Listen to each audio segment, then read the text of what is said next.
Mass hero வசூல் மன்னன்னு சொல்லிட்டு கோடி கணக்குல சம்பளம் வாங்கிட்டு அதுக்கு முறையா வரி செலுத்தாம இருக்கீங்களே விஜய். கடைசி படம்னு சொல்லிட்டு ஜனநாயகன் படத்துக்காக இது வரைக்கும் இல்லாத அளவுல 220 கோடி ரூபாய் சம்பளம் வாங்கியிருக்கீங்கன்னு சொல்றாங்க.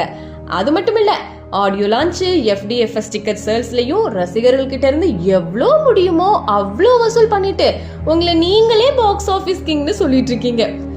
ஆனா நிஜத்துல சினிமா சம்பளத்தை வருமான கணக்குல காட்டாம 15 கோடி ரூபாய் வரி ஏய்ப்பு செஞ்சதுக்காக 1,50,00,000 ரூபாய் இன்கம் டாக்ஸ் ஃபைன் போட்டிருக்காங்க. இந்த பணத்தை கட்ட மாட்டேன்னு ஃபைன் கேன்சல் பண்ணுங்க அப்படின்னு சொல்லி கோர்ட்ல போய் கெஞ்சிருக்கீங்க. இந்த லட்சணத்துல ஊழல ஒழிப்பேன்னு வேற மேடைக்கு மேடை பேசிட்டு இருக்கீங்க. ரசிகர்களை வச்சு பணத்தை சம்பாதிக்கவும் மக்களுக்காக எதுவுமே செய்யாம பணத்தை பத்திரமா வச்சுக்கவும் விதவிதமா கபட நாடகம் நடத்துறீங்க.